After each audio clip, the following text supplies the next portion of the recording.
everybody, welcome back to the Insights podcast presented by Vantage Pro.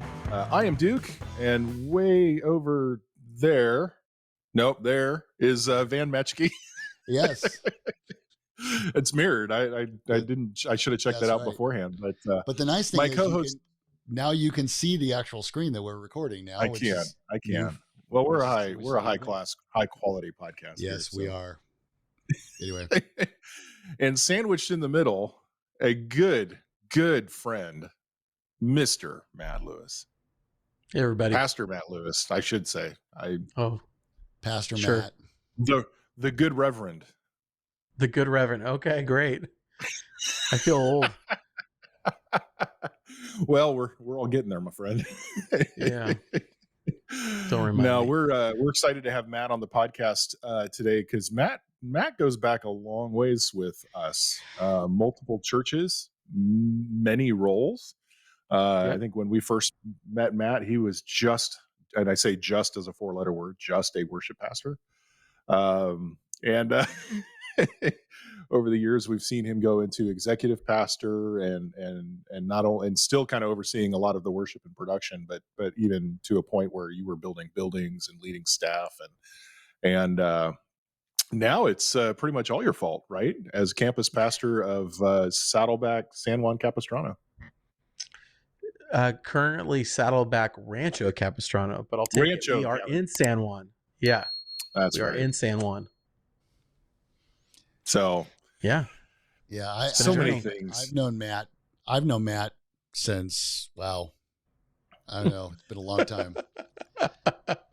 Since the Centerpoint Church days, I think, right? Oh yeah. Centerpoint Church. Yep. Colton, California. Oh, wow. Yeah. All right. We both have a love of the Dane Ocker, the pastor there. He's one of the incredible pastor. One of the most amazing people in the entire world.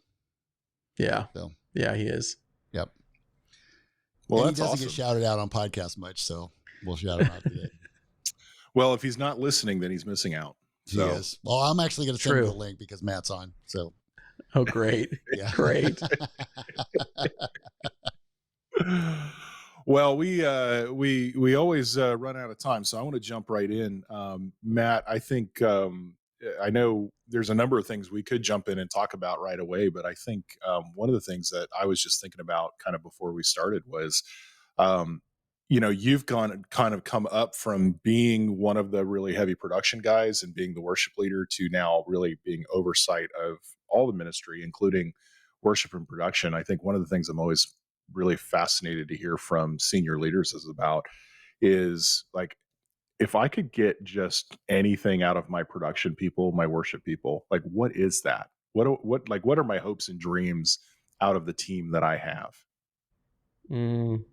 So, that's a great question, man. Well, I mean, thank you.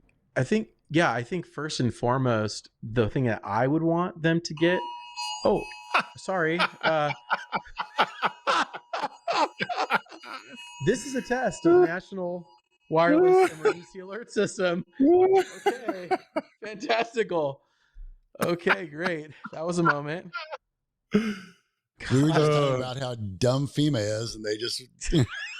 Well, and the stupid thing is, this has been all over social media. Like, we knew this was coming. I even knew this was coming today. Right. We knew it was coming, but I thought it was supposed to be a little later, but yeah. Well, we'll cut this part awesome. out, but we'll cut this part yeah. out. We're still okay. Yeah. So where do you want us to pick back up? Do you want me to ask the question again, or Van? Yeah. It's fine. All right. Well, cool.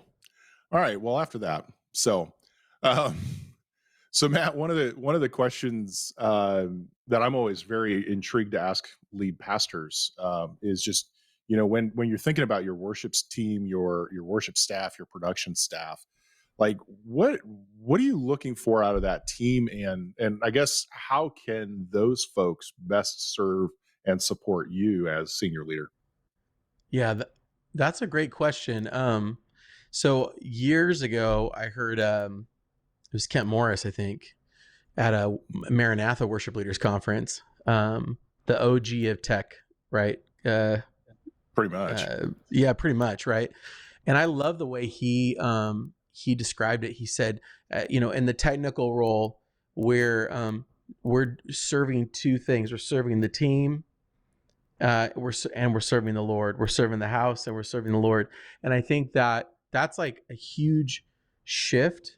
If you come out of, doing production outside of the church, or anything creative outside of the church, is you're trying to create an environment that's conducive for people to engage with God and others. And so, you kind of have to learn how to check your preferences or your ego at the door. And that's really hard to do, to be honest. Yeah. So Yeah. Yeah.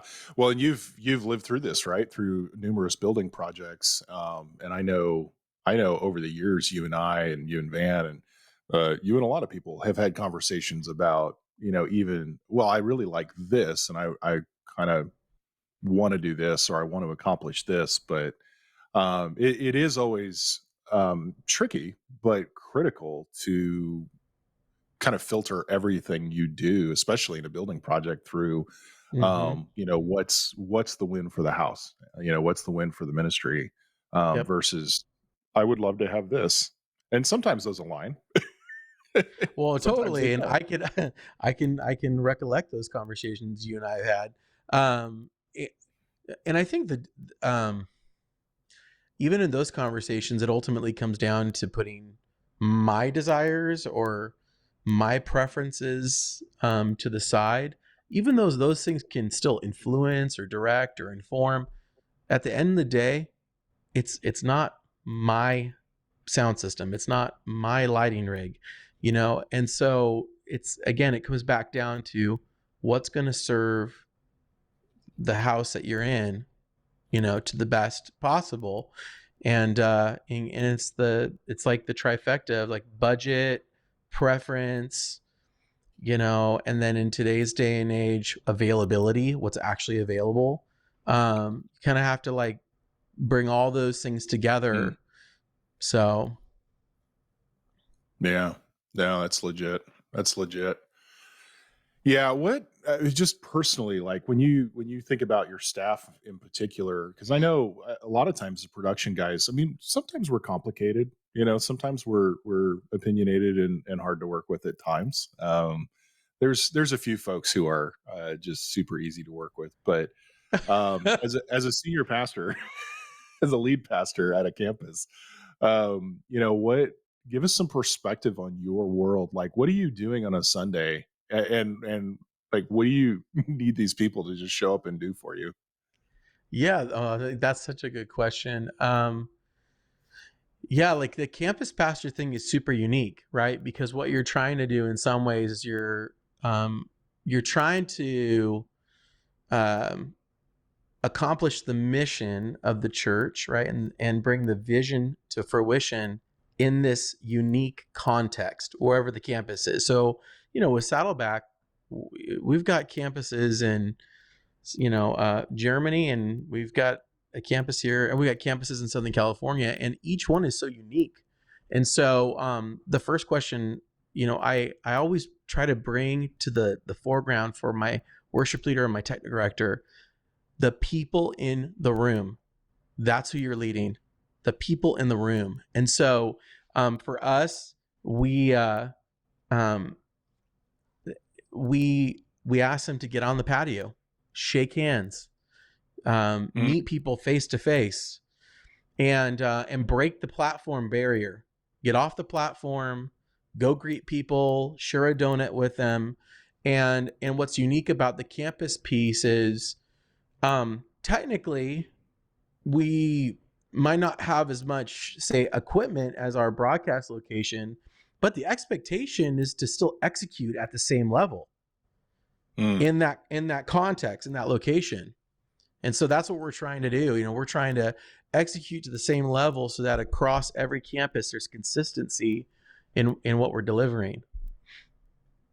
yeah, I mean, you go to Starbucks, you don't go to Starbucks in one location and then get the same drink in another and expect it to taste different, right? You want it to taste different, to smell the same. And so we're trying to have this cohesive experience because we're trying to accomplish mission and vision together. Yeah. But how much do you, and that's all totally true, because the worst part about it is going somewhere and it doesn't taste the same. Oh, Like man. if you've ever been out of this country and gone to a McDonald's, it actually does not taste the same because they, Right. Well, they're probably right. using real meat in other countries. well, it depends. Well, it depends. You know, it depends on what country it is. But I think, do you find, and is Saddleback currently doing? Yes, it's Saddleback, so it has that Saddleback footprint on it and everything like that. But there's still a local reason to go to that campus, because some Yeah. campuses are not that far away from the main campuses at Saddleback. You could That's drive right. to, and a lot of those people years ago, before there was a bunch of campuses, they drove from where they are now all the way to the main campus. So how do you take that, that framework and make it, personal to your location? Yeah. So I think one of the unique pieces, which, I've really appreciated in the time I've been here, the model that we have around worship, there are some multi-site models where at every campus, no matter the location, we're doing the same songs in the same order, in the same way, on that weekend. For Saddleback, the way that we're trying to contextualize it is we allow our campus staffs, our campus worship leaders, our campus pastors to choose from like 40 songs. We call them the Saddleback top 40. So it's our 40 songs that, hey, you can choose from any of these, but these are the songs right now we're doing this season. And then week to week there are core elements that we all kind of stack hands and align on together at every location. Again, no matter if it's Hong Kong or it's one of our locations stateside. So there are, but and the core element, right? A great example of that is the message. Every single location gets the same exact message, week in, week out. That's a core element that doesn't change. The response song might be core, but then outside of that, there's a lot of room to contextualize the service flow. So it's one of the things I've really appreciated about being here. It doesn't feel cookie cutter. Yeah. So there's room to customize. A little bit. Totally. Yeah. Totally. Yeah. Yeah. So one of the things you mentioned a minute ago, it's like we're expected to deliver, the mothership quality, but with the kind of the local flair. What are some of the challenges you see in trying to replicate that level of quality as a campus versus, the main campus? Yeah, that's a good question. Besides the obvious money.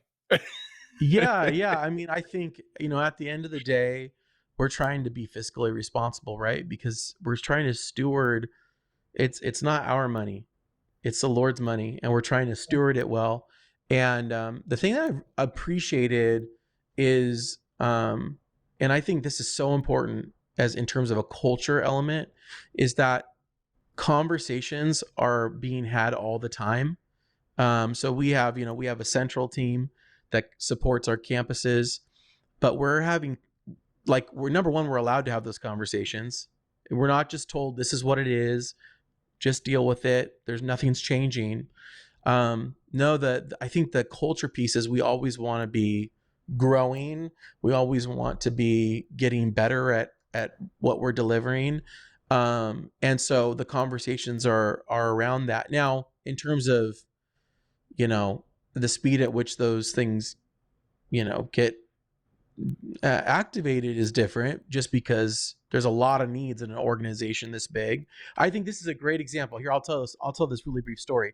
So a few months ago, we were and you guys know this because you were in this dialogue with us, but at my campus, we were in the conversation, right, around doing some technology upgrades, some facility upgrades. And in the middle of that conversation, a church in another part of LA County reached out to Saddleback and said, "Hey, our senior pastor is retiring, and we don't have a plan, but for what's next for succession. But we really love Saddleback. We've partnered with you guys all these years. We'd like to gift you the property." So now what we had to do is, right, because we had to hit the pause button on my campus. And that's where I stack hands and I say, yeah, because it's about accomplishing the vision and the mission. So it's not about me. It's about the vision and mission. If we're really one church, many locations, then yeah, take the funds that you would have used here and open up another campus, because the goal is to open up, 5 campuses in the next 5 years. And so, wow, look at this. What a gift. And they'll come back. We'll come back to, the campus I'm leading soon, but and I know that, I'm confident of that, but it's one of those things where that's the unique piece of navigating those sorts of multi-site, challenges and opportunities. Yeah, it really becomes a kingdom mindset at that point. I mean, Yep. I think that can be the challenge when you're just a standalone church, when you're just, Yep. It's just us. Yep. You can go, well, yeah, but I need this. And, even though there's always resources or needs fighting for resources. Yeah. It's, I think, a lot more obvious when you're multi-campus. Oh, totally.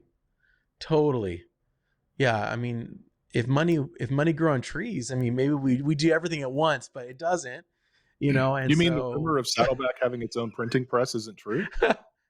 Not that I know of, I mean, not that I know of.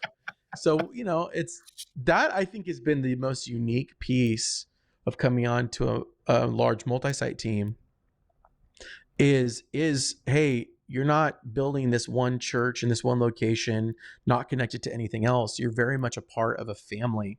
And so, sometimes one member of the family has greater needs than the other, and we just give and take. That's just what we do. Right. Yeah. So. Yeah, that's cool. What's been the biggest, for you, what's been the biggest transition? Because you were at a smaller church, because, Saddleback dwarfs most churches. Sure. So even though the church you were at was a big church, yeah. You kind of were busting at the seams at that church because you were a little bit landlocked and Yep. trying to do a bunch of projects to get more use out of that land. But what was the biggest, because you've done, like I said at the beginning, you said, we've said you did it all. You were a tech director, you're a worship pastor, executive pastor, the whole shot, and now you're a campus pastor. What for you has been like the biggest kind of shift, if any, in like kind of mindset of how you've had to operate coming into this new role? Oh man, that answer is probably longer than the podcast we have time for. We don't have time for, but I like asking loaded questions. So no, but it's a good question, because it goes back to the, what basically I just said about that shift. You have to have a kingdom mindset. You have to have a kingdom perspective, because it's not about this one thing that you're building. It's about a much bigger thing together. And so, I never had a central support team, never had that. I think the one you were the central support team. Yeah. I was everything, which actually is, I think, if you're going to get into campus ministry, you better be willing to be a Swiss Army knife, and you better be willing to work really hard. If you think you're going to come into a campus and, it's just going to all be rolled out red carpet for you, that I don't know what planet you exist on or where that exists. And so you need to have grit. And I love how our new lead pastor says it, like, you've got to act like an owner and own your growth. And so, I mean, case in point, and maybe it's because of my unique background as a campus pastor, my unique background with technology, but great example is just like this last Easter, I knew we were going to have 1,500 people at my campus. Like, and I wanted to make sure the experience in the room was great. And our room is really long and it needs delays. To any Saddleback production member that's listening to this podcast, our room needs delays. And so I hired a local production company to install some delays for Easter, and it enhanced the experience 10x. You know, our leadership showed up; they could tell the difference. Our worship team could tell the difference, and so they brought something better as they were leading. Our production folks were they felt like valued because they knew that they were working against the system in the room. And so you just got to be gritty, you know, and you got to do the things that you need to do to get stuff done, and then have a conversation about it. And so that, I think, has been a unique challenge. Is like, man, if you're not willing to do a little bit of everything and own it, this is not a good role for you. Yeah. No, that's good. Out of curiosity, again, you've kind of been involved in this in all these different roles at this point, but building projects in general, you've done a few. Yep. What have you learned over the years? What are your like your top 5 things to do and your top 5 things to avoid? Or 3, or I mean, pick a number. Yeah. I would say first, work with people that you trust. That's number one. And when I say that, I mean people that you know they have your back. They don't want to just sell you something.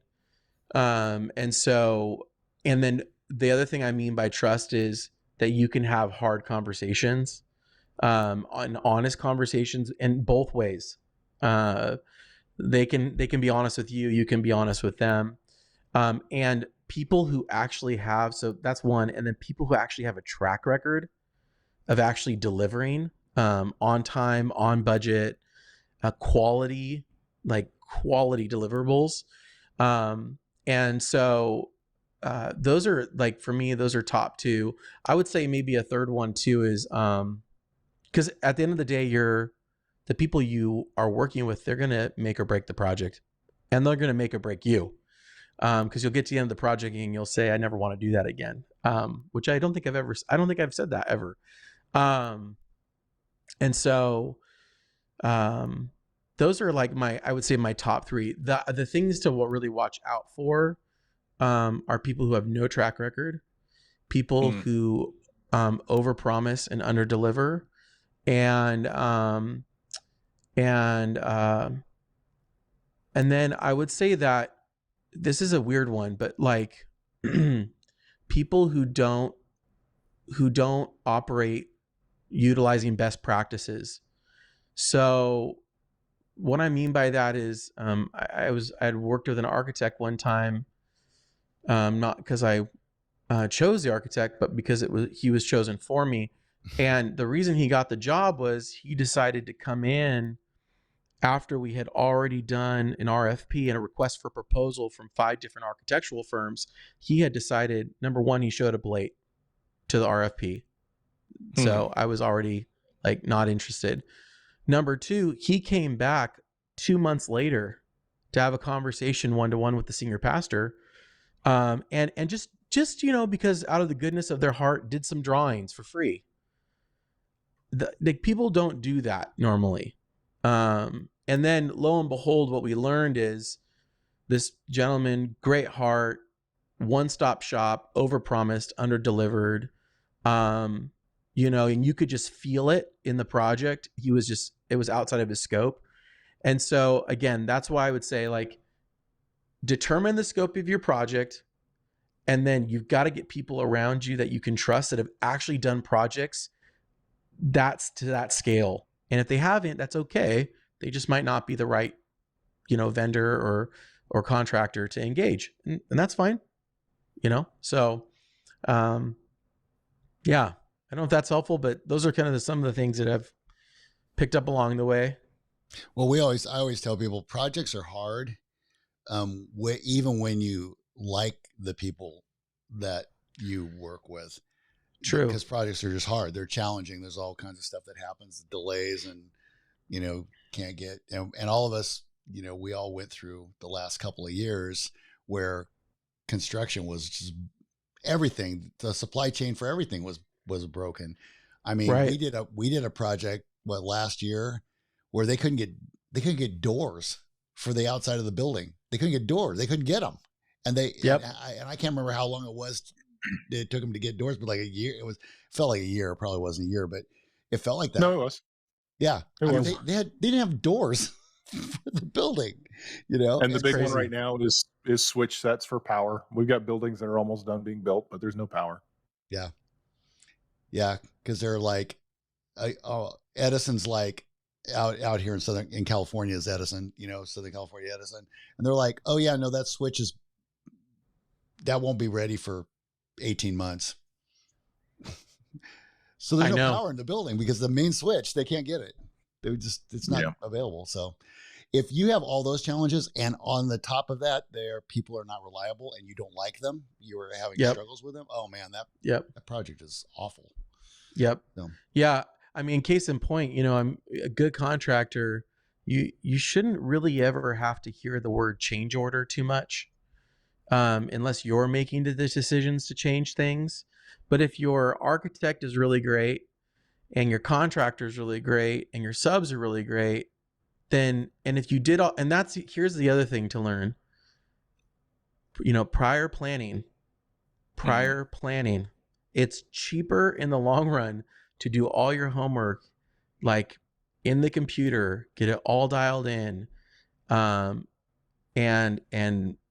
have clarity around what you're trying to accomplish, so that when you go, your architect or your AVL contractor or integrator, they know what you're trying to accomplish. Like, get clarity there so that when you get to that point and you start engaging these folks, they can actually deliver something that down the line, when you get into the building phase, it's exactly what you were hoping for, and you're not changing things, and then you get that dreaded, again, change order. You typically get change orders because your planning sucked. Yeah. And you didn't have clarity on what you want to actually accomplish. Yeah, that's we always kind of joke with customers, or with the churches we're working with, and we say, our goal is essentially the only reason you'd see a change order is because it's your fault, because all of a sudden you went to a conference and now you want to add things. Yep. Yeah. Well, I mean, and there is a slim percentage. Like, we're working with a church right now where, we went through our whole planning, all the planning that we do, and with our process that we take churches through, and it was great and they loved it, but they thought they were going to have to scale back. So there's some things that were going to be in other phases, but as we're going along in the process, they're adding them back in. Oh, so there's change orders, but it's an but it's a positive, Right. So right. And they thought that from a facility standpoint too. And so there was a lot of facility stuff that they thought they were going to have to hold back on. And now all of a sudden they're going, we can do that. And that means now there's a whole bunch of impacts to other people too. Right. And by the way, unfortunately, as integrators, we don't mind that kind of stuff, because that because that makes it's challenging, but it's actually, in the long run, we want to see the ministry prosper the way it needs to be, and we want to get to the right place for everybody. I think what's been a really interesting stark contrast in the project that Van is referring to is, we did our master planning process based on what the architecture was at that time, but the architecture didn't necessarily go through a legitimate master planning process. And so now, as they're able to do more things with this facility, it's sort of taking everybody else by surprise downline, because now changes are happening with architecture that were not on anybody's radar. And so now we're all having to adjust on the fly, kind of mid-construction, which is fine. It's just harder and a little bit more expensive to do it that way. Yeah. Right. Yeah. But the great part from our perspective is we master planned the entire thing out with the church. So as they can add stuff back in, for the most part, it didn't really change. It changed our scope of work in the moment, but in the master plan part, Mm-hmm. we already kind of knew that was going to happen eventually anyway. It just sped it up, Yeah. you know. Yeah. Which you're using a term I'm always curious if churches have that kind of perspective on, let's invest in a master plan. How could, and when we were doing the project at my last church, and I think this is so smart, it's okay, let's maximize this plot of land. What could we do if we just maximized it? And then let's just master plan it, and yeah, it's going to be more money. People, they think, well, we'll phase it out. That will cost you more money. It just will, but at the same time, having that plan, right? In the first phase, okay, well, maybe you're doing a lot of the infrastructure that's underground. It's not really sexy because you don't really get to see it or hear it or look at it, but it's the stuff that you're setting the foundation for a much larger project. I mean, that to me makes total sense. That's wisdom. And doing all of that infrastructure at once for multiple buildings or multiple, That's right. future phases, it brings an efficiency because you're not remobilizing, the same electricians to come out and do conduit over here, and now we need some conduit over there. It's like, no, just knock all the conduit out. That's as far as we're going to get. But we know what the long-term plan is. So let's take it in efficient chunks.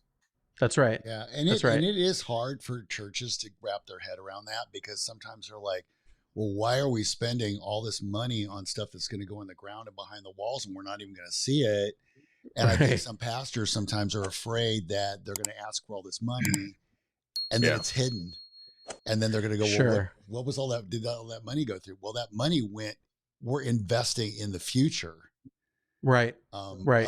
Of it. We just finished this church not too long ago where we did an entire master plan for them, but they, for whatever reason, they just couldn't pull the trigger on doing all the infrastructure at once.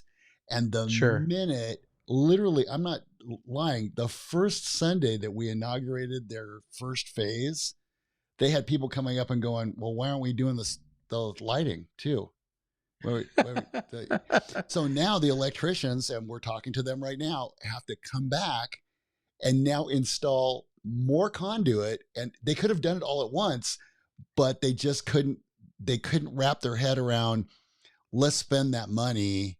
And now they're going to spend it. And they're actually going to spend more money on electrical than they would have if they had just done it 6 months ago. Literally, I'm talking 6 months ago, they were installing that first phase of electrical. But we had it all planned out, and we told them exactly what they would need to do, all the phases.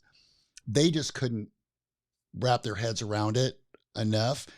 And that's why we tell people to say, look, it is, you are going to save a lot of money and a lot of grief to plan all this stuff out.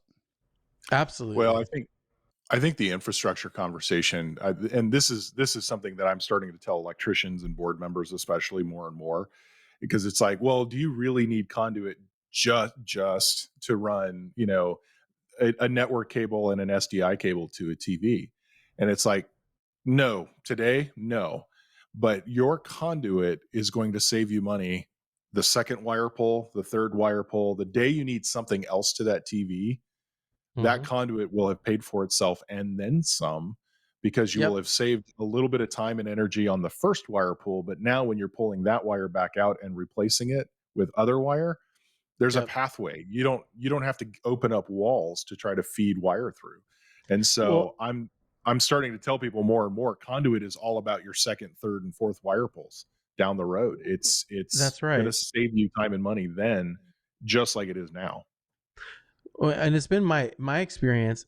It's been my experience in general over almost 20 years that churches usually want to pull off something really cool in the last minute. And so, it's like, hey, can we have that new X by Christmas? Can we have that new thing by Easter? It's like, why don't we phase this out and think about this? And so, now all of a sudden you're saving on labor in the long run. I mean, you're able to pull those things off because you've created the plan. and you've created the infrastructure to be able to, to pull that stuff off in the future. It makes total sense.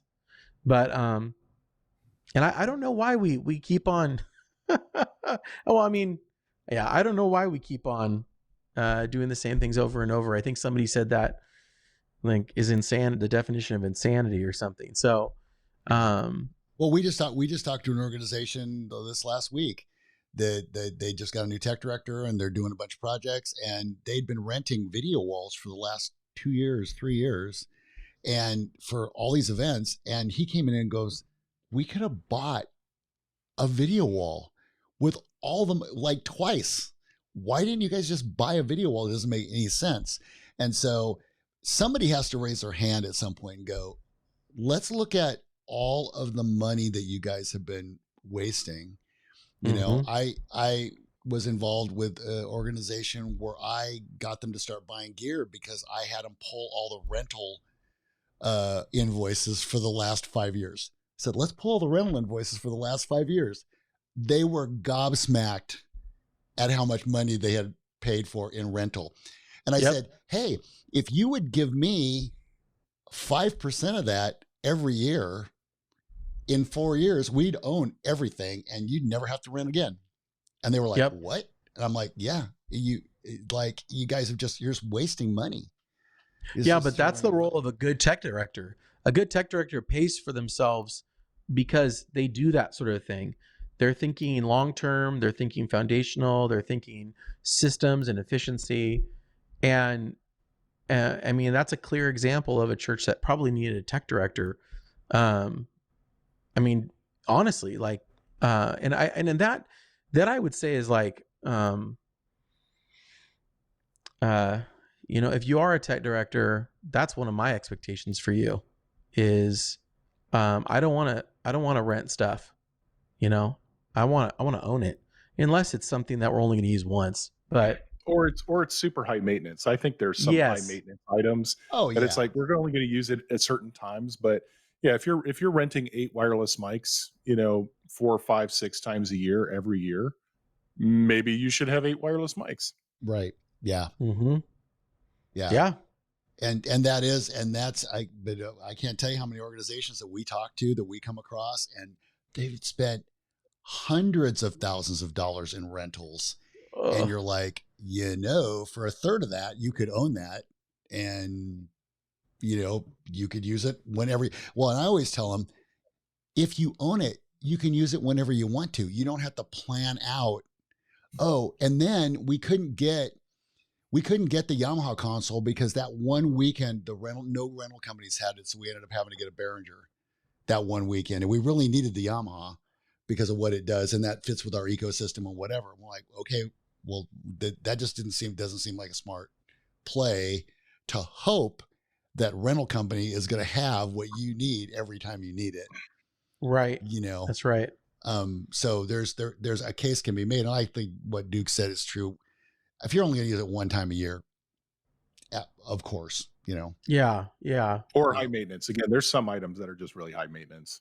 Totally. Like rent that, let somebody else deal with it. Exactly. Sure. I would actually say if you rent a projector 4 times a year, you should still rent it. Now, as of today, because lamps are super expensive, and I always tell people, I said a projector is like sticking a computer in an oven. I mean, I think the lasers are changing that conversation a bit. They are, but it's still, but now an LED wall, I can make a huge case that the organization should own that. Because once you own an LED wall, you're going to use it all the time. And renting it's not cheap. So, and renting them are not cheap. Yeah. Especially, well, like, Matt, you and I are here in Southern California. Renting LED walls is bonkers expensive out here, which I have no idea why, but it is. And, they're getting money for it. They're getting crazy money for them right now. And you could buy one for a little bit more money. Right. A lot of the times, if you have a 2-week rental, you could probably buy one you throw another half at that and you own it, so yeah, but planning and actually looking at what your budgets are and having that is huge. Well, and the biggest thing, honestly, at the end of the day is vision. I mean, at the end of the day, if you're not thinking through the lens of accomplishing vision and mission, none of this matters. They're all toys at that point. Because once they help accomplish vision and mission, they become tools. And if they're not doing that, they're toys. And so and they're fun. They're fun toys, but they're toys. And if they help accomplish the vision and mission, then they become a tool. And then you have a case to purchase. Then you have a case to bring it in and use it. But until then, for me, I don't want toys. That actually becomes more of a headache to manage. And you have to, one more thing to train your volunteers on without any sort of purpose as to why you have it. Yeah. Well, there's the mic drop. We need to end right there. That's all we need to say. Okay. Well, we're Matt, definitely gonna have you back on, Matt. As always, we love having you. We love having you on the podcast, and you know, so yes, indeed, on the podcast or out for lunch. Yeah, 2 favorite Matt times. 100%. So love it. Well, thanks everybody for listening. We'll have some contact info for all of us, including Pastor Matt, the good Reverend Pastor Matt, down below. But make sure you check out our website, subscribe below as well. We've got lots of other content, including more of podcast episodes, but also videos about product and some of the projects we're doing. And a lot of times we're doing that just to help spark ideas and help you kind of find your own vision for what you want to do. So with that, thanks for listening. We will catch you again next episode. See you later.